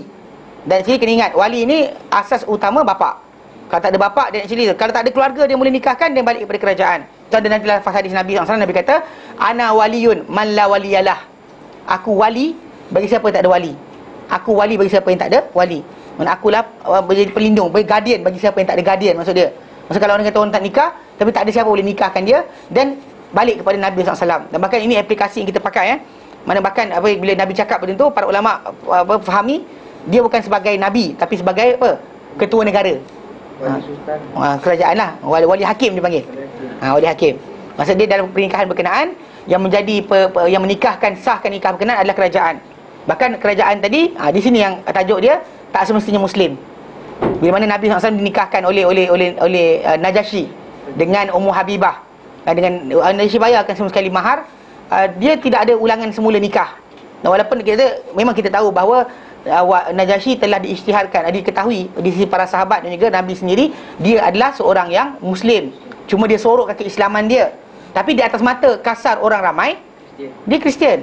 Jadi kita kira dia di atas zahirnya dia Kristian, dia nikahkan Nabi ambil. Maka supaya tidak timbul masalah konflik di situ. Maka memang pernikahan tadi, kalau kerajaan macam orang tu nikah dekat Britain, kan, nikah dia apa? Hakim ada Queen Elizabeth punya wakil. Then nikah sah lah. Tantangan sebagai valid. Kalau di Australia ke di mana, dia tak semesti cari kerajaan ni orang Islam untuk nikahkan. Tetapi kalau sebenarnya ada kedutaan dan sebagainya, boleh nikahkan, dan it's better. Better kalau dia kata boleh dibenarkan, maka lebih baik macam tu. Kalau tidak, dan ke mahkamah yang ada sana, dan bahkan dengan hanya tanda tangan tau ni. Pernikahan tu dengan tanda tangan saja sah. Dia bukan semestinya dengan I do. Tahu? Kan? Itu ciri faham. Dia orang pelik sikit. Di sisi orang sana tu dia ada I do mahkamah tu, kemudian ada yang apa, dalam mahkamah tu dia tanda tangan, I do lain. Kita masyarakat kita lafaz akad nikah tadi yang menjadikan berjalan. Itu sebabkan tantangan kita lepas akad nikah. Walaupun tak ada bantal, sah bantal besar tak ada, sah. Orang kita kan masalah, tak ada bantal besar, nak nikah macam mana? Kan? Tak ada masalah. Tengok gambar lagi. Kan, nak tangkap gambar lagi. Actually antara dewan nikah yang agak cantik, Masjid Shah Alam. Apa tak semayang kan. Okay. Di sini dia ada sewa khas untuk tempat nikah. Ada bilik khas besar. So kita jadi tengoklah Masjid Shah Alam. Ni bukan suruh nikah lagi. Masjid wajib tahu kadang-kadang ada tempat khas elok. Dia punya tempat dewan nikah dia. Dia buat dekat dia. Ada package lah. Biasa nak tengok. Yang tu tak ada, boleh sewa je. Kita sewa je. Best. Oh, iya ke? Lagi tak tahu. Okey, faham So jadi nikah mesti ada wali. Wali ni adalah penting, macam saya kata tadi, dia adalah dikira sebagai penjaga bagi wanita berkenaan. Konsep dia antara yang pentingnya adalah supaya menunjukkan bahawa wanita tadi ada kehormatan. Bukan tak ada siapa jaga dia. Dan bahkan dengan sebab itu, bila pernikahan dengan wali tadi, wanita tadi ada kehormatan dan juga kemuliaan. Bahkan dia lelaki tadi tahu bahawa wanita ni ada penjaga dia, guardian dia yang akan protect dia. Kalau ada apa-apa jadi pada wanita berkenaan, ada orang akan persoalkan. Walaupun sebenarnya persoalan pertama daripada Allah Ta'ala, tapi ada dekat manusia ni akan persoalkan dia. Dan actually penting. Tapi bila wanita tadi kan, tak ada guardian kan, lingkah lari dan sebagainya, dia actually ada sikit hilang kehormatan sebenarnya. Jadi masalah apa lah, kita tahu maksud dia lelaki tadi, macam wanita ni tak ada wali dia untuk jaga dia. Itu tajuk sebenar. Kalau kata kerajaan adalah pengganti bagi bapa ataupun atuk ataupun adik-beradik ataupun siapa-siapa saja yang layak, yang tak boleh dah nikahkan wanita berkenaan, maka yang ganti dia adalah kerajaan. Akan tanya soalan apa? Nanti kita akan bincang pilihan nak jadi wali. Ada di bawah ni, sikit lagi. Depan sikit. Baik. Okey. Wa rawa Daruqutni, dan menunjukkan Imam Daruqutni an Abi Hurairah, daripada Abu Hurairah radhiyallahu anhu, anna Nabiyya sallallahu alaihi wasallam, wa Nabi sallallahu alaihi wasallam qala, baginda bersabda, la tuzawwijul mar'atul mar'ata, tidak menikahkan seorang wanita akan wanita yang lain. Macam semua perempuan ni kan, I nikahkan you dengan dia lah. I jadi wali, pakai serban sikit kan. Tak boleh. Pakai baju. Tak boleh. Tak boleh nikahkan wanita, tak boleh nikahkan yang lain. Wala tuzawwiju nafsaha, dan dia tak nikahkan diri dia sendiri. Cuma kena ingat. Okey, dan tajuk ni kena tahu bahawa dalam mazhab Hanafi, mereka meletakkan akad nikah itu boleh dijalankan oleh wanita berkenaan sendiri. Alasan dia kerana kalau dalam bab jual beli, wanita boleh jual beli barang sendiri, sewa menyewa sendiri. Semua sendiri kan. Maksudnya dia cakap saya jual saya beli sah. Dalam semua urusan akad dia boleh buat macam tu. Kenapa dan bahkan actually akad dia tadi memberikan pada dia manfaat atau mudarat. Contoh macam beli barang tak betul, yang tanggung dia. Beli barang yang bagus, yang tanggung dia. Tapi akad nikah, ini mazhab Hanafi dia punya argument. Yang akan tanggung masalah dapat suami bangang ke suami elok dia. Tapi apa pasal orang lain yang akadkan? Di situ perbahasan dia. Dan kebanyakan negara-negara yang ada apa pernah dijajah ataupun dikuasai oleh Osmaniyah, Turki dahulu, yang mereka ni menggunakan mazhab Hanafi, sampai sekarang pernikahan di negara-negara berkenaan dilafazkan oleh wanita itu sendiri, tetapi dihadiri oleh wali. Maksud dia penjaga dia kena hadir, atau wali hakim ataupun mahkamah pendaftar nikah, wakil syar'i daripada kerajaan kena hadir pernikahan berkenaan. Bukan main buat suka hati, kita buat pondok-pondok, kemudian aku nikahkan diri aku dengan kau, aku terima nikahnya. Bukan macam tu. Maksudnya perlu ada hadir pada majlis berkenaan orang daripada kerajaan ataupun keluarga dia sendiri, yang kita panggil wali. Wali dia kena ada. Maksudnya wali tu bukan yang melafaz, perempuan tu lafazkan sendiri. Ya. Pelafazan tu oleh wanita berkenaan. Bukan, itu teknikal. Wali kena hadir. Kalau tidak masalah tu, nanti penzinaan, kita apa pelacuran, kita nak sekat macam mana? Orang kata saya nikahkan saya dengan dia tadi, pasal belak marah saya. Dia kata, tak pening kepala. Jais datang, nak tangkap aku tak nak ni. Ikut mazhab Hanafi kata, boleh dia nikahkan sendiri. Tak. Nikahkan sendiri bukan dengan bentuk macam tu. Okay, bukan bentuk macam tu. Bahkan ada je kes tu. Dekat Yaman. Tak tahu lah. Syiah ni Ustaz. Syiah macam mana? Ya, mustahil. Nikah kontrak ni. Yang kontrak kan tak boleh lah. Pasal nikah di antara syarat nikah tadi dia macam jual beli. Tak boleh ada limit tempoh. Saya kata, saya jual pada Tuan Haji pen ini untuk 5 hari. Salah. Lafaz salah. Pasal bila jual beli, barang pindah, Tuan Haji ambil pen, saya ambil duit, dan pisah. Putus. Bukan datang kita macam, tapi limit kita 5 hari saja. Itu panggil sewa. Kalau sewa 5 hari, sebut sewa 5 hari. Dan tidak ada sewa untuk kemaluan. Tahu? Sewa kemaluan tak ada. Mana ada orang sewakan isteri? Mana sewa bini? Mana pergi nak pergi sewa bini jap. Tak boleh, kan? Pasal dia actually nikah tadi dia macam jual beli. Takkan termeterai, dan termeterai hanya dengan cara tadi. Kalau termeterai dengan limit tempoh maka batal. Tak boleh ada limit tempoh. Jual beli yang yang ada limit tempoh, dia adalah jual beli yang fasid. Atau contoh macam bila ada buat apa? Tenor 59 tahun. Salah. Tak boleh macam tu. Kan? Jadi sebenarnya dia lafazkan benda tu 99 tahun tu bukan maksud dia lepas tu kerajaan ambil balik. Maksud dia kalau sekiranya nak ambil balik, mana tanah tu nak di-develop baru, maka tuan tanah tadi dia tak boleh, dia cuma boleh tuntut bangunan je. Tanah tak boleh. Tu cerita dia. Supaya kurangkan kos.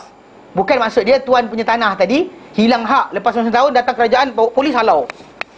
Kan beli rumah, lepas 99 tahun datang FRU tunggu depan pintu. Bukan maksud dia. Tapi dari segi asasnya memang jual beli tidak ada boleh tempoh. Faham tak ada tempoh. Mana dia macam tu, perkahwinan tak ada tempoh. Bila bertempoh saja tu yang kita terbatal tadi. Terbatal kerana apa? Ada tempoh berkenaan. Dia bukan macam wali ke macam tu. Bahkan Syiah yang menikahkan diorang di kalangan di kalangan tu masih lagi mula-mula tu. Mula-mula. Ada yang ekstrim sendiri je kan? Ekstrim sendiri. Ekstrim ni bukan kita. Ini bukan setakat Syiah. Ada orang saya kenal, ustaz ni pun buat tak senonoh. Itu masalah dia tu. Kadang-kadang orang kata kenapa lah ustaz dia jahat, suka kacau orang. Bukan saya kacau orang, tapi orang tu memang perangai tak senonoh. Macam mana? Okey. Contoh dia dalam satu dalam satu video. Video ni dibuat oleh Jerman. Siapa mula hamba tu? Ada lagu lah pula. Okey, ni kita tengoklah kalau boleh tengok. Tahu macam mana freeze. Okey. Di sini tahu. Bila dia nak nikah dan sebagainya, dia still kena pergi jumpa mula-mula ni macam ni kan. Dia bawa 2 orang, dia bawa dua lelaki nak nikah ni. Tengok serban lah. Serban lah. Dia sebutlah ni nak nikah ni apa bla bla bla bla bla, bab kat IC dan sebagainya kan. Dia saling-saling cop-cop. Aku nikahkan kau dengan apa benda-benda. Tadi saya dah baca tu bahasa Jerman. Dia cakap bahasa Parsi. Kemudian dia buat cop dan sebagainya. Still ongoing secara rasmi tau. Ni apa? Ni Syiah. Boleh lah. Bukan boleh. Saya tak terangkan bahawa ini cara mereka masih lagi tak terbuka dengan cara berkenaan. Maksud pernikahan tadi dibuat dengan bentuk itu, tapi masih lagi ada apa orang kata melalui proses rasmi. Tak boleh buat suka-suka hati. Kan? Suka hati nikahkan diri sendiri tak boleh. Ada cakap benda entah. Tapi bahasa saya try cek subtitle Inggeris, tak ada. Translation saya pasal dalam ni apa? Dia punya apa bazar, dia Jerman buat Dia tajuk dia ni dia apa Into the Sex Bazaar. Bazar seksual. Pasal dia orang kata kat sini yang dia menjaga. Antara paling banyak duit Mullah ni buat banyak gila. Ya, kini kamu tak. Dia ada limit lah 6 bulan sampai nampak dia nikah ni, dia ada hafal dia. Lepas tu dah nikah. Ya, saya tahu kerana ialah kita tengok macam mana kalau ini tindakan bukan dibuat oleh kita. Kalau Jabatan Agama Islam buat kerja dan jalan. Kita kata pasal penguasaan bukan di tangan orang ramai. Ustaz kerja dia menerangkan saja. Kalau ustaz bawa pedang juga masalah. Boleh bawa pedang, nanti kan orang kata teroris. Kan boleh bawa pedang boleh, tapi masalah sekarang ni kes dia Kami tak pedang tak senapang. Yelah senapang kan. Okay, tapi cerita dia lah, maksud dia penguasaan bukan di tangan kita. Siapa jadi kerajaan, dia bertanggungjawab buat kerja berkenaan. Dia kena tahu bahawa halal haram, kena stop benda berkenaan. Bukan kerja kita untuk dia. Kita penjelasan saja. Bila kadang-kadang orang kata untuk soal jawab dan kita datang. Tapi untuk setakat benda macam ni, persoalan pada ustaz, kenapa benda tak jadi? Dan menteri tak nak buat kerja, bukan saya, salah saya. Kita tak ada menteri agama. Dekat Iran, muta'ah ni berapa masa ke? Ya, valid. Dan bahkan berjalan dengan Valid tu saya tahu lah, tapi dari segi memang betul semua. banyak. Diiktiraf oleh kerajaan dia. Ada kahwin 6 bulan, 3 bulan. Ada satu video lagi saya tengok, saya download. Isteri mula-mula tu tak ada. Semula tak ada. Dia mesti orang lain je. Bahkan ada seorang tu tak cerai lagi ni, kahwin lain baru. Orang teruk. Dadah kat sana dahsyat. Tu sebab Dia punya posisi keluarga dia macam tu. itulah cerita dia. Itulah cerita. Benda ni yang masalah dia. Pasal bila benda tu dibuat macam ni kan, diorang masalah sebenarnya. Kenapa dia mengandung? Memang itu yang kita tahu. Dia actually itu tajuk dia. Dalam okey, saya akan terangkan nanti. Kalau nikah rosak apa jadi? Nanti saya terangkan. Okey, anak tu macam mana? Tapi yang penting kan nak faham bahawa tanpa wali tadi masalah. Pasal dia ada jadi kes dulu. Ni nak sebut kena sebut jugalah. Okey, sebut. Dekat Yaman ada seorang budak ni. Dia pergi nikah kan diri dia dengan salah seorang budak perempuan oleh kawan dia sendiri. Budak Arab jugalah, apa ni, budak Arab Yaman nikahkan budak Malaysia ni dengan budak seorang lagi tanpa wakil syar'i. Lepas tu saya kata dah balik. Saya tahun 2007, benda tu 2008 ke. Budak-budak SMS saya cerita kan. Isteri ni Malaysia lah. Isteri tu Malaysian Indonesian, macam tu lah dia kurang cerita dia. Something lah, pasal dia bawa, kononnya ustaz ni tu kan bawa orang. Ni cerita tak cerita kena sebut jugalah. Ni nak fahamkan kisah Jadi bila diorang sampai cerita sampai pada saya, ada budak telefon tanya soalan, tanya cerita apa jadi. Saya kata batil. Mana nikah tu batal, tak sah. Budak-budak tak percaya. Saya kata betul, batal. Saya kata. Yang budak ni pula yang buat kerja tu dia pun macam poyo kata tak ada masalah. Sekali diorang tanya soalan tersebut, ada seorang budak tanya soalan tu, saya bertulis kepada Timbalan Mufti Yaman. Syekh Muhammad Ismail Al-Imrani, guru kami lah di Yaman dulu. Dia pun jawab apa? Nikah batil. Dia ulang 3 kali. Lepas tu budak tu tinggalkan perempuan tadi. Tapi berlaku kes mana wanita tersebut mengandung. Nikah salah. Okey, bila berlaku macam ni, anak berkenaan dipanggil anak nikah syubhah. Maksud dia, anak tadi tak dikira anak haram, tapi dia dibinkan kepada mak, tak dibin pada bapak. Ini memang kesian lah. Yang tengok tu saya kata, kalau saya lempang budak ni pun tak salah saya lah. Dulu saya pun lempang budak ni. Cerita dia macam tu lah. Kadang-kadang ada manusia yang tak reti. Kan dah tak tahu. Diam. Jangan buat kerja bukan. Jangan mengaku ustaz pun kalau boleh.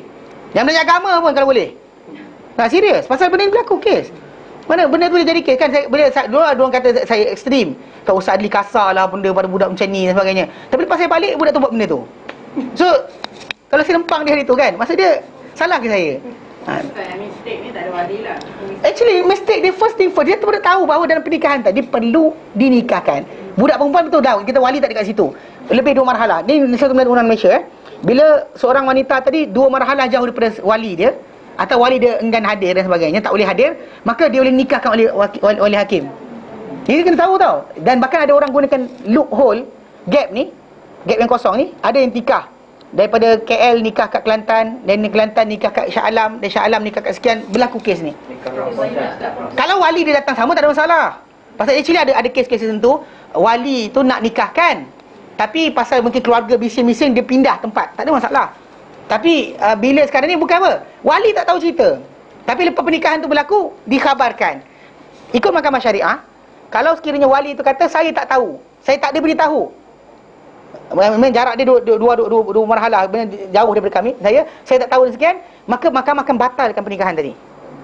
Tapi kalau sekiranya wali biasanya lepas dah anak kahwin, takkan cakap tidak kan? Tak apalah, saya tak dapat datang. Dia kan bagi ayat tu, saya tak dapat datang. Maka dengan sebab itu pernikahan tu dibuat di tempat-tempat lain, maka pernikahan tu disah. Bayar denda lah. Denda bayarlah. Denda RM1,000 itu kalau luar kawasan sampai ke sepadan. Okey, kadang kata dalam Malaysia sendiri pun ada sedikit-sedikit tentu yang buat kerja ni. Banyak ni perilis lah. Dia ada loophole tau. Loophole tadi pasal kalau wali dua kawasan lebih dari marhalah, maka pernikahan boleh dibuat oleh wali hakim. Kalau wali tak dapat hadir. Jadi kalau untuk borang, wali tak nak nikah, kan dia ada borang lain tau. Borang wali enggan. Wali tak nak nikahkan, dia dekat Jabatan Islam tu pergi ambil borang khas tulis wali tak nak datang nikahkan. So mahkamah bila dapat borang berkenaan, dia akan panggil wali apa hal tak nikahkan. Dan lepas ditanya soalan dan sebagainya, tak nak nikahkan, dan mahkamah boleh nikahkan walaupun wali tak nak. Wali tak. Nah, itu lepas ni. Ni kita nak darah dulu.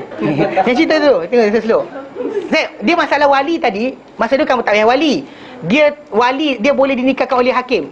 Oleh hakim. Nanti maksud saya terangkan lepas ni. Maksud dia bukannya maksud dia tak ada wali langsung. Mesti ada. Maksud dia hak untuk menentukan dia kahwin ke tidak diri sendiri. Sedangkan pada wanita yang masih lagi anak dara, menikahkan dia dan sebagainya balik pada wali dia. Membenarkan tidak, pasal masalah paling baik pada wali dia lah. Tengok apa anak aku nak bagi pada siapa. Kan tengok budak ni macam ya benar. Kan gimana? Kan kawan dengan jin. Patut nak kahwin dengan anak aku. Mesti orang tengah cakap benar kan? Budak ni macam mana? Jadi masalah itu wali tu pasal dia ni adalah orang paling protektif kepada anak tersebut. Sebab itu dia datang hadir untuk menentukan siapa patut dikahwini. Zaman dahulu, ni ada dia. Zaman dahulu, wanita-wanita di Malaysia ke di mana-mana negara adalah makhluk paling taat. Maksud dia paling taat, maksud dia apa? Bila bapak kata kahwin, nangis-nangis tu kahwin juga. Betul? Betul kan maksud dia? Kekal lama pula tu sampai mati. Tu masalah dia. Yang degil-degil kan, macam bapak kena paksa ni sampai mati kan anak cucu. Tak ada berubah hati dengan suami dia. Tapi yang dia suka sama suka ni kan, I love you, love me, sekejap je. Kan ada sebulan, ada 3 bulan, ada setahun. Kenapa? Soalan tadi, masalah barakah, keberkatan. Masalah kadang-kadang kesesuaian. Pasal kadang-kadang bapak kita, walaupun kita kata memang ada bapak yang materialistik, bila bercakap tu mata dia cakap pasal duit dan sebagainya.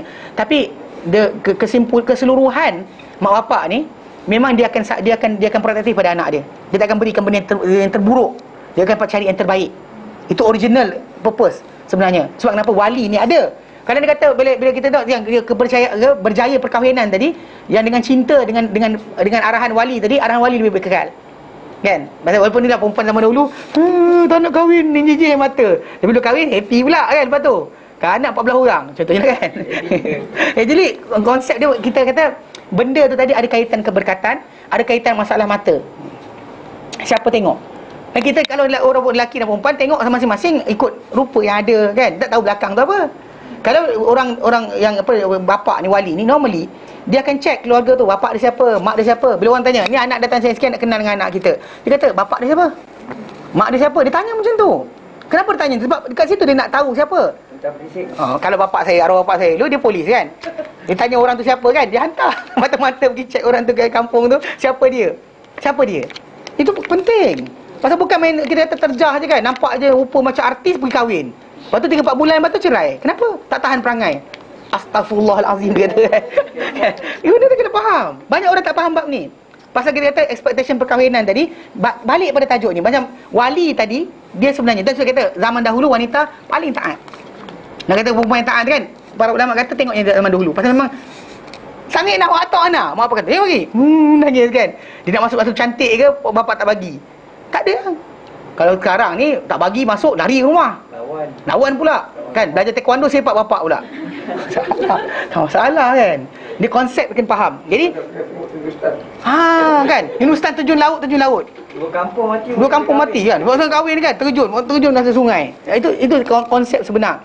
Itu balik pada kisah yang kita cerita minggu lepas. Filem ni memberikan kesan kepada, impact kepada pemikiran kita. So jaga-jaga apa anda tengok. Kita kalau kita bahasa Inggeris, pepatah Inggeris dia kata you are what you eat.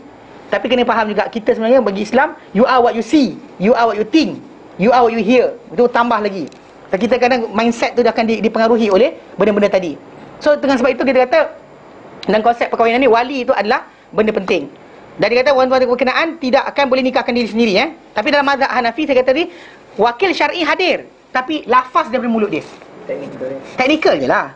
Sampai sekarang Mesir, Syria, Jordan, Iraq, antara negara yang masih lagi pakai sistem tadi. Kat Mesir kalau dia kata pernikahan dia buat, perempuan tu kata nakah tu nafsi, aku nikahkan diri aku dengan kau, dan sah. Tapi wakil syar'i mesti hadir. Kau mazhab Hanafi tapi dia ikut keadaan asas tadi, wakil kerajaan mesti hadir. Ketika pelafazan tadi kena hadir orang berkenaan. Dan kalau dia kata orang tu nikah kat luar negara, ni saya beritahu nikah kat luar negara sila daftar kepada kedutaan. Balik Malaysia nikah kat luar negara tak daftar kedutaan, balik Malaysia tak diterima surat nikah tadi, yang salahkan orang lain. Ni samalah orang yang sama saya sebut tadi. Dia bising dalam blog dia, kata apa Jaiz menyusahkan bla bla bla. Padahal kat sana dulu dia kata apa? Tak nak daftar, bid'ah. Kenapa tak daftar? Bid'ah. Dia tak daftar. Balik Malaysia dengan anak satu dan sebagainya, dia tak daftar. Punyalah bangang kan. Itu masalah dia. Saya kata kalau saya cerita bab budak ni agak emosi sikit. Pasal dia buat kerja nikah tanpa wali. Salah, tak boleh, tak dibenarkan dalam Islam. Hatta bila kata wanita yang janda kan, dia tak boleh nikah, dia boleh nikah tapi kena hadir wakil syarak. Dia kena pendaftar nikah tu kena wujud. Bukan dia buat suka hati dia pergi tepi tembok. Kan? Aku nikahkan nikah buah pokok ke tepi jamban ke, tak boleh. Kan? Kerana pernikahan tadi perlu dibuat di hadapan wakil syar'i. Faham? Okey. Wa kunna naqulu allati tazawwaju nafsaha hiya zaniyah. Dan kami dahulu mengatakan sesiapa yang menikahkan diri sendiri, Abu Hurairah kata, siapa nikahkan diri sendiri maka dia adalah penzina. Ini kata-kata yang disebut oleh Abu Hurairah radhiyallahu anhu. Faham bawah tu? Ya. Mana? Tak nikah apa balik, dia tinggal macam tu je. Itu saya kata kalau jumpakan lututkan kepala tak salah. Kalau dia katakan keluar surat khabar, tu kata seorang ustaz, pukul orang mengaku ustaz juga. Kalau kata dengan saya kan, jangan salahkan saya lah, pasal saya memang budak ni lu masalah sikit. Ya, betul lah, tak boleh pasal saya cerita ni emosi sikit. Memang budak ni lempang dulu. Tapi masalahnya lepas tu lah, bila saya buat kerja tu, diorang marah saya, diorang kata apalah ekstrim dan sebagainya. Tapi memang saya tengok budak ni masalah. Lepas saya bertinggalkan Yaman tu, jadi kes benda tu. Ini di antara benda-benda yang kita kata. Tapi anak itu tidak dikatakan anak zina. Pasal nikah tadi, pasal atas kejahilan, dia panggil nikah syubhah. Jadi nikah syubhah ni banyak benda lah, banyak kes. Contoh macam kalau dia kata orang tu apa, dia ingatkan bini dia bukan bini dia. Tiba-tiba dia beranak. Dan anak tadi dia balik pada mak. Dia takkan band kepada band dia. Faham Nanti kita bincang kemudian tentang itu. Baik, ada soalan? Ngantuk dah apa? Okay. Baik, kita berhenti kat sini. Baik, wallahu alam. Wassallallahu ala sayyidina Muhammad wa sallam alhamdulillah alamin. Subhanallah asyhadu an la ilaha illa anta astaghfiruka wa atubu ilaik. Assalamualaikum warahmatullahi taala wabarakatuh.